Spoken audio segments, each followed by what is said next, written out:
노후에 친구가 필요 없는 이유 3가지 인간관계 명언.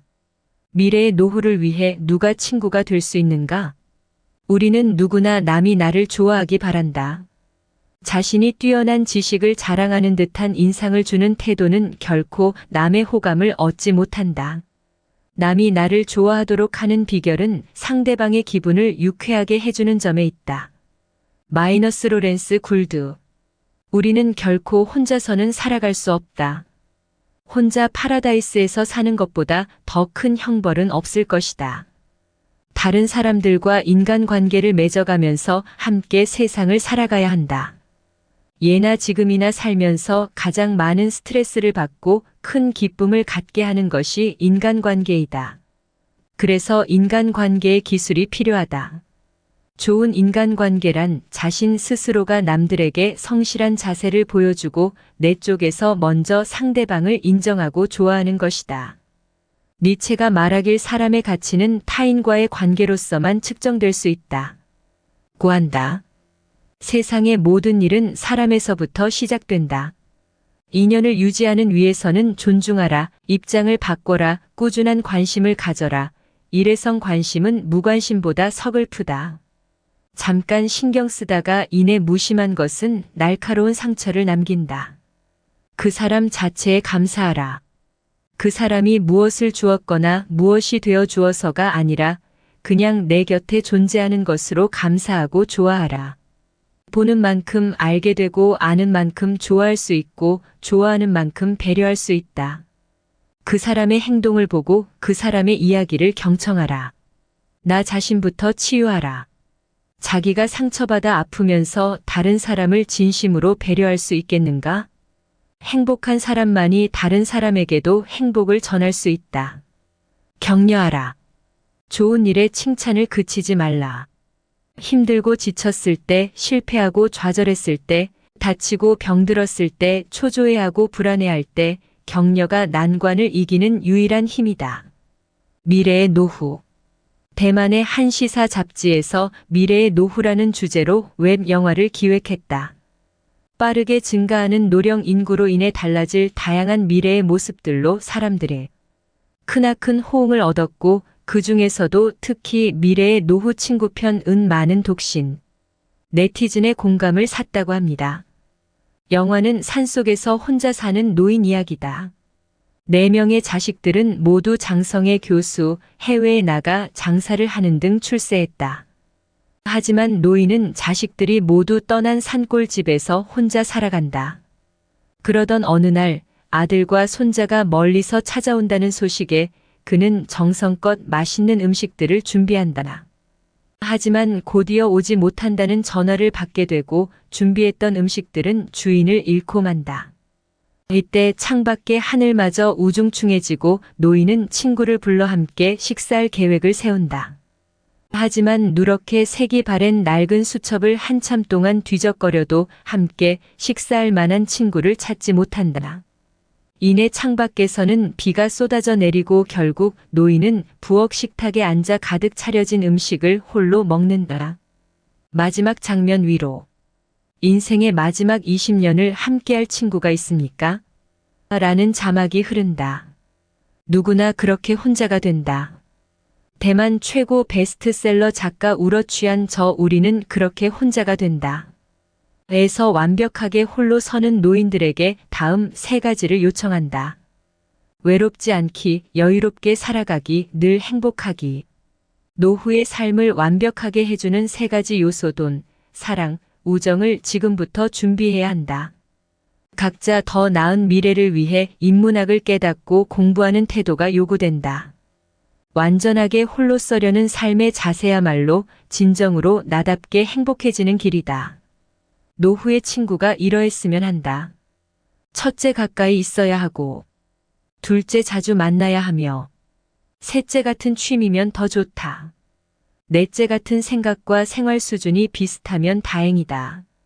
다섯째 종교가 같으면 금상첨화다. 인간관계는 거울과 같다. 사람들과의 관계에서 겪는 문제들 중 대부분은 스스로 빚힌 문제다. 상대방을 나와 같은 생각으로 바꿀 필요는 없다. 혼자 웃는 거울이 없듯이 우리 자신의 생각들을 조금씩 바꿔나가다 보면 주위 사람들과의 관계는 자동으로 개선된다. 사람의 인연도 마찬가지다. 향을 가까이 하여 향기가 나고 생선을 꿰면 비린내가 나는 것과 같다. 사람은 조금씩 물들어가는 것을 본인만 모를 뿐이다. 공자는 말한다. 다른 사람을 대할 때 그 사람의 몸도 내 몸같이 소중히 여기라. 내 몸만 귀한 것이 아니다. 남의 몸도 소중하다는 것을 잊지 말라. 그리고 내가 다른 사람에게 바라는 일을 내가 먼저 그에게 베풀어라. 사람은 서로의 입장과 처지를 바꿔 생각해야 한다. 세종대왕은 남을 너그럽게 받아들이는 사람은 항상 사람들의 마음을 얻게 되고 위엄과 무력으로 엄하게 다스리는 자는 항상 사람들의 노여움을 사게 된다. 고 한글 창제의 극심한 반대를 무릅쓰고 자기 편으로 만드는 성군이다. 대부분의 사람들은 내 편도 아니고 내 적도 아니다. 또한 자신이 무슨 일을 하거나 자신을 좋아하지 않는 사람들은 있게 마련이다. 모두가 자신을 좋아하기를 바라는 것은 지나친 기대이다. 다른 사람과 교제할 때 꼭 잊지 말아야 할 일은 상대방의 나름대로의 생활 방식을 인정하고 남의 인생에 혼란스럽게 하지 않도록 함부로 간섭해서는 안 된다. 사람과 더불어 환란이나 허물은 같이 할 수 있지만 공은 같이 나누기 어렵다. 공이나 안락은 나누기 어렵다. 서로 시기와 비교로 인해 원수되기가 쉽다. 인간관계에서 사이가 좋다 나쁘다를 가르는 것은 상대방이 아니라 바로 당신이다. 당신이 옳은데도 그 사람이 동조하지 않으면 그 사람이 책망받을 것이 아니라 정작 책망받아야 할 사람은 바로 당신입니다. 왜냐하면 당신이 그 사람에게 마음과 정성을 다하지 않았기 때문입니다. 내 스스로 원하지 않는 것을 다른 사람에게 행해서는 안 된다. 내 안에 보물 명검을 가진 자는 그것을 상자에 넣어둔 채 함부로 쓰지 않는다. 나에게 가장 소중한 보물은 무엇일까?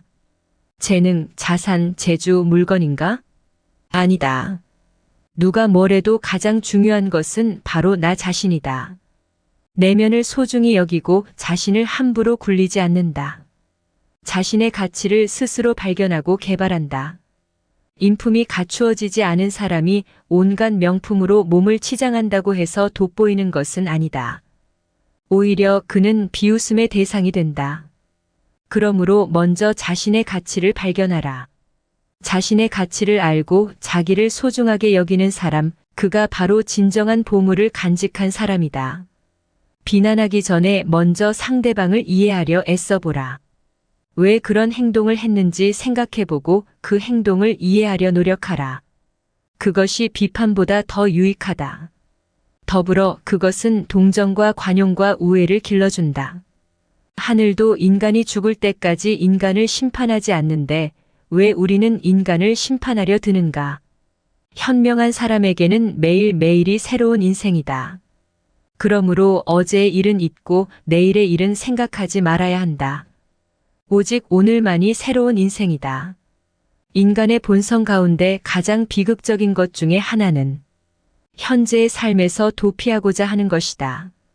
대다수의 사람은 창가에 핀 장미꽃을 즐기는 대신 지평선 너머의 신비로운 장미정원을 꿈꾼다. 노후 3대 불안돈, 건강, 외로움 해결하는 방법. 과거 족보나 문헌들을 조사해보면 고려시대 918만 1392년 임금 34명의 평균 수명은 42.3세, 조선시대 1392만 1910년 임금 27명의 평균 수명은 46.1세로 나타난다. 왕들의 수명은 40세 전후에 불과했던 셈이다. 조선시대 임금 중 가장 장수했던 임금은 21대 영조로 현재 우리나라의 평균 수명을 뛰어넘는 83세까지 살았다고 한다. 의료 기술이 발달하지 못한 그 시대의 장수 비결이 궁금해지기도 한다. 필자는 시골에서 홀로 생활하시던 외조모가 몇 년 전 향년 92세로 굴곡 많은 생을 마감하시는 모습을 보며 100세 시대가 멀지 않았구나 생각했다. 그리고 몇 년 만에 100세 시대라는 말이 낯설지 않게 들린다. 일반적으로 100세 시대란 사망 빈도가 가장 높은 연령, 즉 최빈 사망 연령이 90세가 넘는 경우를 말한다. 우리나라는 대략 2020년경이면 최빈 사망 연령이 90세가 넘을 것으로 예측하고 있다. 최근의 의료기술 발달 속도와 건강에 대한 높은 관심을 고려할 때 5070세대는 자신들이 생각하는 것보다 더 오래 살 확률이 높다고 봐야 한다. 5070세대는 경제활동을 활발히 하는 동안에도 자산 축적에 관심이 많았다. 즉, 은퇴 설계를 할 때도 수익률과 재테크에 관심이 많았다는 것을 의미한다. 하지만 이제는 축적된 재산을 유지하고 보전하는 일에도 소홀히 해서는 안 된다. 그동안 열심히 저축하고 모아온 자산 등이 예상하지 못한 일로 한순간에 없어지거나 줄어들 수도 있기 때문이다. 한마디로 위험 관리가 필요하다는 얘기다. 이미 우리 코앞으로 다가온 100세 시대에 자연스럽게 발생하는 위험과 우발적으로 생기는 위험을 관리하고 통제하지 않으면 그동안의 노력이 수포로 돌아갈 수도 있다. 앞으로 5070세대가 부딪힐 수 있는 대표적 위험 3가지를 살펴보고 구체적인 대응 방안을 모색해보자. 의료비 리스크. 보장 자산을 사망에서 노후 의료비로 재편. 우리나라의 100세 이상 인구는 몇 명 정도 될까? 2015년 기준 통계청에 따르면 3,159명으로 여성이 2,731명, 남성이 428명으로 여성이 6배 정도 많다고 한다. 하지만 행정자치부 조사에서는 100세 이상 인구를 17만 562명으로 집계하고 있다. 1만 4천 명 정도 차이가 나는 이유는 뭘까? 행정자치부는 주민등록 기준으로 말소 여부로 판단하는 반면 통계청은 인구 센서스 전수조사를 통해 파악하는 조사 방법의 차이 때문으로 보인다. 필자는 여기서 궁금한 점이 하나 더 생겼다. 과연 차이가 나는 1만 4천여 명의 100세 어르신들은 어디에 있다는 말인가? 대부분은 거동의 불편과 질병 등을 이유로 병원이나 요양병원에 입원 치료 중일 가능성이 높아 보인다. 지난해 생명보험협회는 우리나라 사람들의 건강 수명, 즉 전체 평균 수명 82.4세에서 질병이나 부상으로 고통받는 기간을 제외하고 건강한 삶을 유지하는 기간이 76.4세라고 발표한 바 있다. WHO 세계보건기구에서는 2014년 기준 우리나라 사람의 건강 수명을 73.2세라고 발표하기도 했다. 이런 점을 고려할 때 우리나라 사람들은 짧게는 6년, 길게는 10년 정도 병치레를 하다 사망하는 것으로 보인다. 이처럼 노후에는 질병이라는 달갑지 않은 친구를 맞이할 가능성이 매우 높다.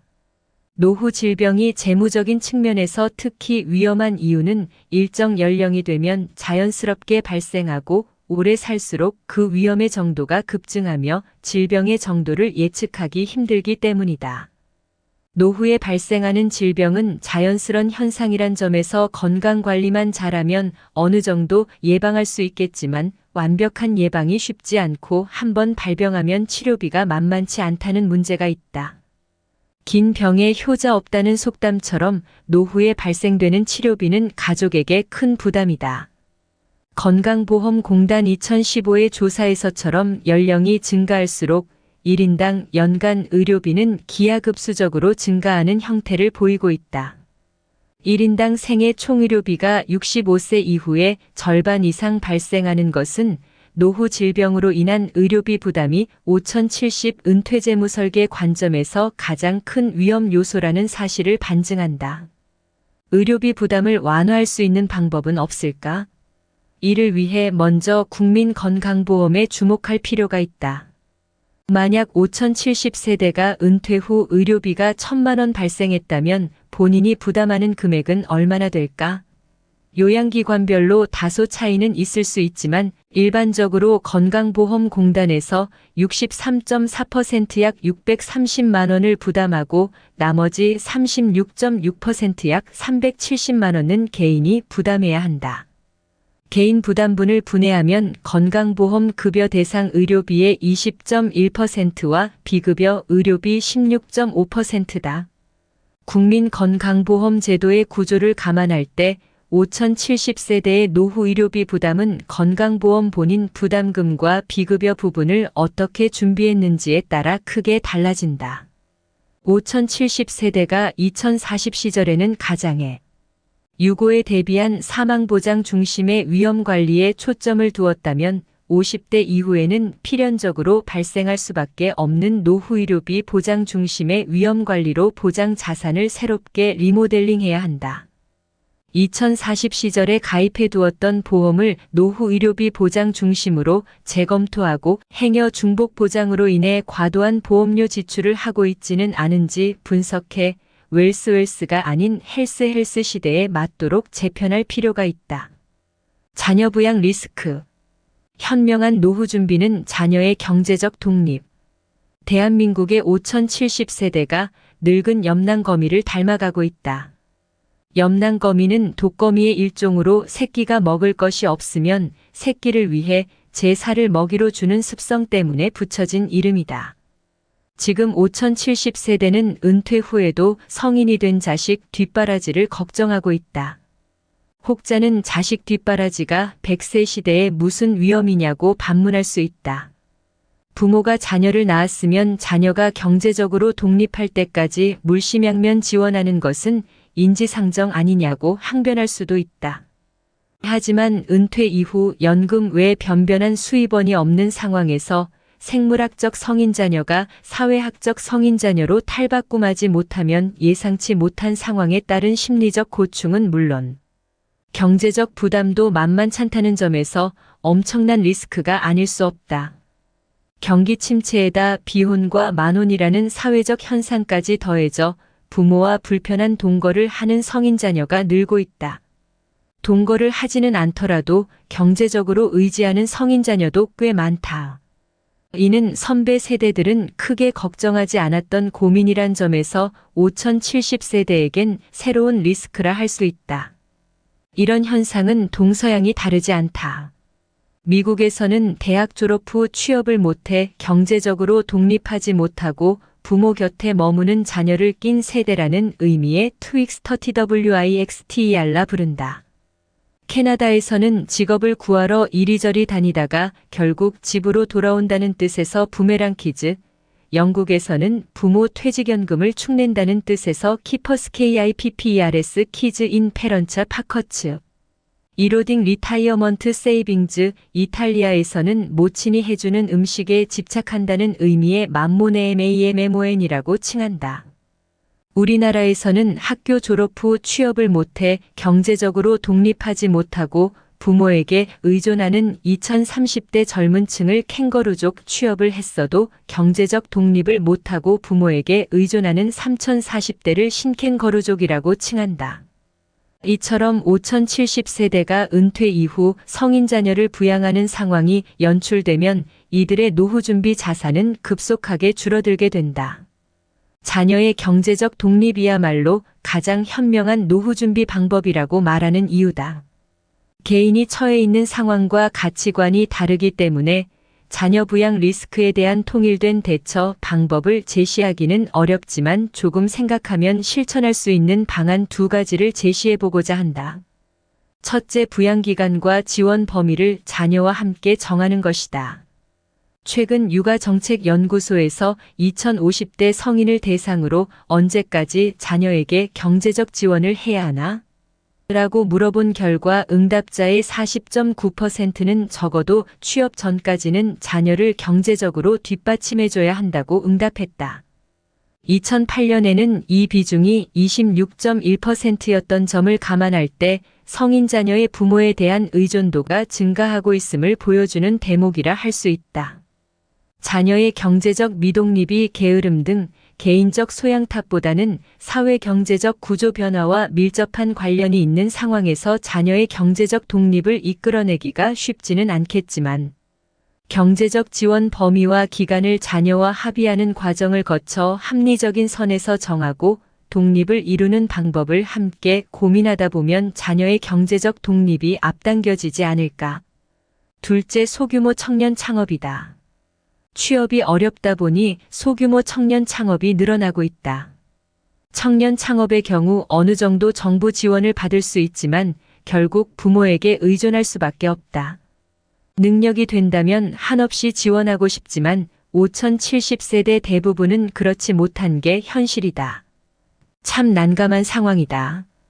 수년 전 은행에서 퇴직한 박씨 60의 경우 부모님에게 물려받은 땅과 아파트, 그리고 퇴직금이 전 재산이다. 그런데 명문대 졸업 후 몇 년째 취업을 하지 못하고 불편한 동거를 하고 있던 자녀가 어느 날 조심스럽게 창업자금을 요청하더란다. 지원을 해야 하나 말려야 하나?